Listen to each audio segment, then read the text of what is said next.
હાલમાં વિધાનસભાનું સત્ર ચાલી રહ્યું છે ત્યારે આમ આદમી પાર્ટીના ધારાસભ્ય ચૈતર વસાવાએ યુસીસી બિલનો વિરોધ કર્યો છે। તેમણે કહ્યું કે આ બિલમાં આદિવાસીઓની બાદબાકી કરવામાં આવી છે। આ બિલથી હિન્દુ મુસ્લિમ અને ભેદભાવ વધશે। નમસ્કાર, હું છું ચંદ્રિકા પુત્રી નિરાલી। आओ सांभळीए चैतर वसावाए વધુમાં શું કહ્યું। આજે ગુજરાત સરકાર દ્વારા વિધાનસભામાં સમાન નાગરિક સંહિતા લઈને જ્યારે બિલ રજૂ કરવામાં આવી રહ્યું છે ત્યારે અમે આ બિલનો આગળ પણ વિરોધ કર્યો હતો અને આજે પણ વિરોધ કરીએ છીએ।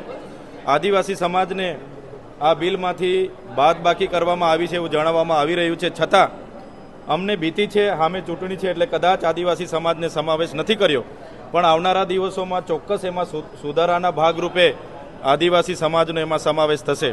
આપ સૌ જાણતા હશો જે પ્રકારે એક વર્ષ પહેલાં સમાન નાગરિક સંહિતાની કમિટી જ્યારે જિલ્લા કક્ષાએ સામાજિક, રાજકીય, ધાર્મિક અને તમામ પ્રકારના આગેવાનોની જ્યારે અભિપ્રાય લેવા માટે આવી હતી ત્યારે ગુજરાતમાં 80% જેટલા લોકોએ આનો વિરોધ નોંધાવ્યો છે।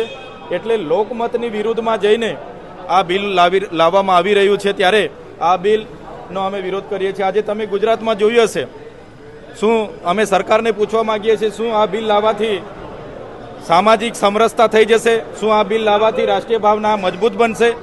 તો સરકાર પાસે એનો જવાબ નથી। સરકાર માત્ર ને માત્ર ચૂંટણીમાં જે લઘુમતી સમુદાયો છે એમને ટાર્ગેટ કરીને આવનારી ચૂંટણીમાં હિન્દુ મુસ્લિમ કરવા માટે આ બિલ લાવી રહી હશે એવું અમને લાગી રહ્યું છે।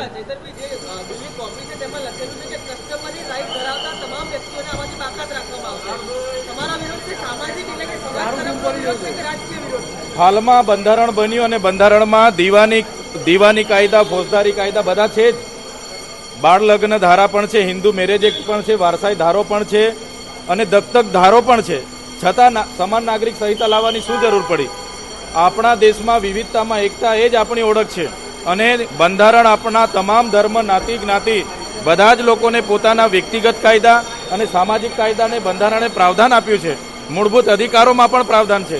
તો સમાન નાગરિક ધારો લાવવાથી મને એવું લાગે છે કે ચોક્કસ જ્ઞાતિઓને ટાર્ગેટ કરવામાં આવશે અને લોકોને લગ્ન નોંધણીના નામે, લિવ ઇન રિલેશનશીપ નોંધણીના નામે અને છૂટાછેડા માટે કોર્ટમાં લાઈનો લગાડવી પડશે એવું લાગી રહ્યું છે। તો જેમ તમે ચૈતર વસાવાની વાત સાંભળી, તમે તેમની વાતથી કેટલા સહેમત છો, શું વિચારો છો, કમેન્ટ કરીને જણાવો। અત્યાર માટે બસ આટલું જ।